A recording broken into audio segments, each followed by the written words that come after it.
SS गुरु point news के Hindi channel में आपका स्वागत है। टुडे चाणक्य का एग्जिट पोल दिखा रहा है कि बीजेपी को 192 से टीएमसी को 100 सीटें आएगी, तो अदर्स को 2 सीट आएगी। मार्क्रिज को 146 से 141 सीटें, टीएमसी को 125 से 140 सीट और अदर्स को 6 से 10 सीट। तो पीपल पर्स ने दिखाया है कि बीजेपी को 95 से 100 सीट, टीएमसी को 177 से 187 सीट और अदर्स को 0 से 4 सीट आएगी। इस तरह हर एजेंसी ने अपने एग्जिट पोल में अलग अलग भविष्यवाणी की है। कुछ ऐसे हैं जो अपने एग्जिट पोल में बीजेपी को जीतता दिखा रहे हैं, तो कुछ अपने एग्जिट पोल में बीजेपी को हारता हुआ दिखा रहे हैं और टीएमसी को जीतता दिखा रहे हैं। तो कई का आरोप यह है कि 2 तारीख को जब रीपोलिंग के समय ममता बनर्जी पूरी तरह बौखला गई है, उनके कार्यकर्ता पुलिस को, लोकल पुलिस को धमका रहे हैं कि वो उनका साथ दे गुंडाई में, वरना उनके साथ अच्छा नहीं होगा, क्योंकि पुलिस भी उनकी और धमकी वही दे रहे हैं। मतलब क्या हुआ कि पुलिस उनका साथ नहीं दे रही है गलत काम में। और कई का आरोप यह है कि रात के समय ममता बनर्जी और लोकल प्रशासन पहुंच गया वहां पर जहां सेंट्रल फोर्स ईवीएम रखे हुए थे, दबाव डाला गया, उनकी धमकियां दी गई, खुलवाया गया ताला रात को और वहां पे कुछ उलटफेर हुआ गया।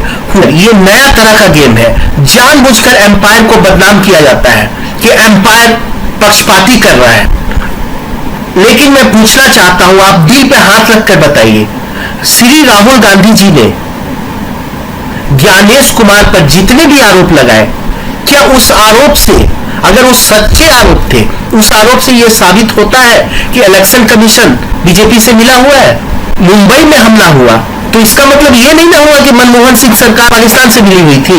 ऐसे ही वे आरोप ये कार्य में चूक गिनाते हैं, ना कि ये आरोप साबित करते हैं कि कोई किसी से मिला हुआ है। अगर किसी इलाके में चोरी हो गया तो क्या इससे यह साबित होता है कि थानादार चोर से मिला हुआ है? इसे सुरक्षा में चूक कहा जाता है, ना कि मिलीभगत। हाँ, मिलीभगत का अगर कोई सॉलिड प्रूफ हो तो प्रूफ देना चाहिए, लेकिन ऐसा कोई प्रूफ नहीं दिया गया। क्या प्रूफ दिया गया कि एक कार्यकर्ता का 2-2 जगह वोटर आईडी है? अगर ये है तो ये तो चूक हुई ना। दुनिया के हर सिस्टम में चूक होता है। ऐसा नहीं है कि दुनिया का कोई भी सिस्टम पूरी तरह ऐसा हो कि उसमें चूक हो ही नहीं। खैर, ये बात पे मैं बाद में आऊंगा। वेस्ट बंगाल में भी यही हो रहा है। एम्पायर पर बैटिंग के पहले आरोप लगाया जा रहा है और एम्पायर की गलती यह है कि पिछले बार जो चुनाव जीतने के बाद पूरी दुनिया ने देखा, बीजेपी ऑफिस में आग लगा दिया गया था। पिछले चुनाव में जब जीती थी, बीजेपी ऑफिस में आग लगा दिया गया था। बीजेपी कार्यकर्ताओं की हत्या की जा रही थी, कई लोगों को मारा जा रहा था। तो ऐसे में सेंट्रल फोर्स अगर जाती है और कोई पुलिस ऑफिसर धमकाता है कि अगर यहां धांधली हुई तो मैं सख्ती से बरतूंगा, तो क्या यह धमकी हुई?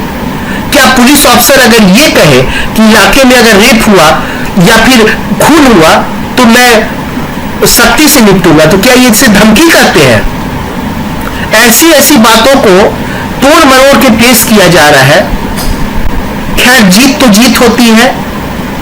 ममता दीदी वेस्ट बंगाल जीतने जा रही है, ये मेरा आकलन करता है और उम्मीद करता हूं कि इस जीत के बाद बेगुनाहों की हत्याएं नहीं की जाए, बीजेपी कार्यकर्ताओं की हत्या नहीं की जाए, बीजेपी ऑफिस नहीं जलाया जाए और किसी लोकल पर्सन को, जिस इलाके से बीजेपी को वोट गया है, वहां के लोगों की हत्याएं नहीं की जाए। ममता दीदी को देखना चाहिए कि उनके लोग उनके कंट्रोल में रहें। कार्यकर्ता जोश में ऐसी हरकत करते हैं तो ममता दीदी को चाहिए कि अपने कार्यकर्ताओं को अपने हाथ में रखे। हार जीत तो लगी रहती है, लेकिन कई सवाल भी उठता है कि लोकतंत्र की हत्या तब नहीं होती है। लोकतंत्र की हत्या सिर्फ तभी होती है जब सेंट्रल में दिल्ली की तरफ से कुछ किया जाता है इसी इतने बीजेपी कार्यकर्ताओं की इतने सालों में वेस्ट बंगाल में हत्याएं की गई, लेकिन पलटकर दिल्ली में वही टीएमसी के नेता जानते हैं, उस पर दिल्ली पुलिस हमला करती है ना, दिल्ली में सेंट्रल नेतृत्व तो वही काम करने की कोशिश करता है उनके साथ। हालांकि बीजेपी कार्यकर्ताओं में अपने नेतृत्व के प्रति काफी गुस्सा है। वे कहते हैं कि ये हत्याएं ऐसे नहीं रुकेगी, ये हत्याएं तभी रुकेगी जब दिल्ली में टीएमसी कार्यकर्ताओं पर पलटवार होगा। ऐसी हिंसापूर्वक बात देश में लोकतंत्र के लिए खतरनाक है। दो पार्टी है, चुनाव में तो थोड़ा मतभेद होता रहता है, चुनाव को चुनाव की तरह ले, जीत हार लगी रहती है। मेरा आकलन ये कहता है कि वेस्ट बंगाल में ममता दीदी की सरकार फिर आ रही है। क्लोज फाइट कहीं भी नजर नहीं आता। हाँ, क्लोज फाइट होगा भी, अगर कुछ इलाकों में क्लोज फाइट होगा तो भी ममता दीदी की सरकार बन रही है।